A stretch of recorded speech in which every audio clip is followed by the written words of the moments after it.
Alerts. Alright, cool.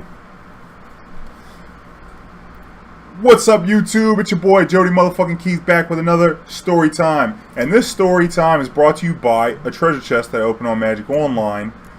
Just casually, I opened a Restoration Angel, which is pretty cool. But the real cake is eaten by Drogskol Reaver. Look at this card, Drogskol Reaver. Take a note of the art.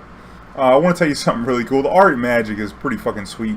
And I remember it was Thanksgiving, like 2012, Return to Ravnica. I was playing Standard and I was killing it. I got this deck from Jerry T the night before. He had just top 8'd like 2 Grand Prix with blue-white, and I was playing blue-white, but the blue-white couldn't beat the black-red. So I was like, played in a trial, lost in the finals of black-red, and I was like, dude, I'm going to lose this black-red deck. What can we do? He's like, I got this Esper Brew with some Lingering Souls. You might be able to make it work. And I'm like, shit, Lingering Souls sounds dope. So then I ended up putting the deck together the night before and then playing in the Grand Prix. And I met somebody, I met this chick like round 3. Her name was Amber. She's, you know, now a good friend of mine. But we were playing and she made a mistake. She played her Selesnya Charm to give her creature +2/+2 and trample. And I had 4 Lingering Souls tokens. And she had a Sublime Archangel, which had a big Exalted creature attacking.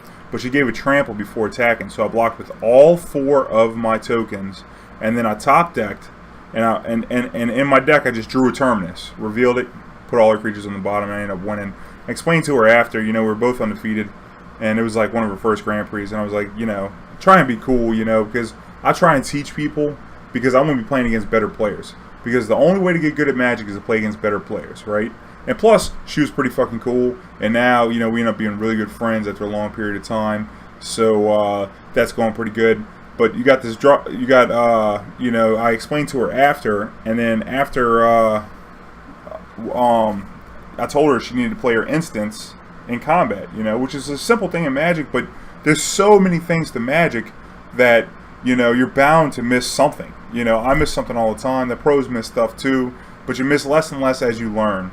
So you always want to go into a Magic match, and you always want to learn something from each match you play, because you're going to take it with you, and then over the years, eventually, you know, you're going to get better and better and better.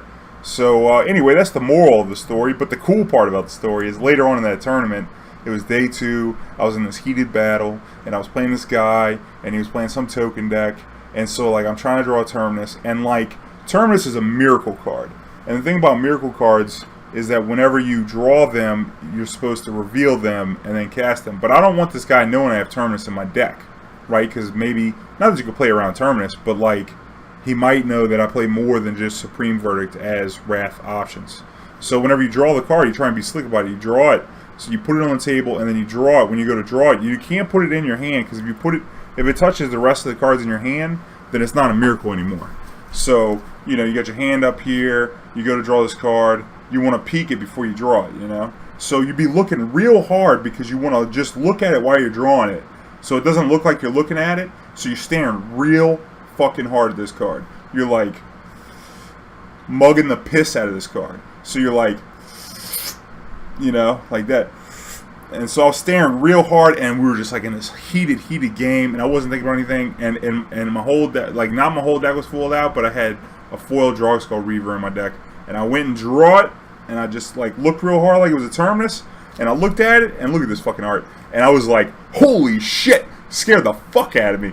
Look at this guy, he's like zooming in on you and shit, and he's like got his fingers out and shit, and he's staring real hard, and it's like, you know, just real fast coming at you, because the way that you drew the card, you know, you drew it real fast like towards you, and it was like, holy shit, fucking and so I was like, I fucking jumped, and I was like, got scared of my own fucking card art, this here Drogskol Reaver, and then all my friends that were watching from the other side of the table or from the middle, they saw me flinch, and then like, I ended up playing the Drogskol Reaver, you know, maybe not that turn, maybe another turn, but then at the end of it all, they were like, what the hell did you jump? Everybody wanted to ask me in the middle of the game, like, what the fuck did you jump for? You know what I'm saying?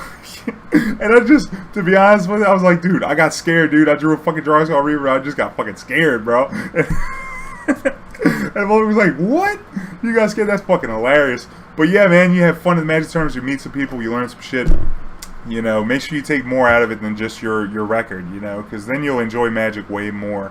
So if you enjoyed the story, please like, comment, subscribe. hide your kids, hide your wife, tell your friends where to find us. Goon Squad, baby.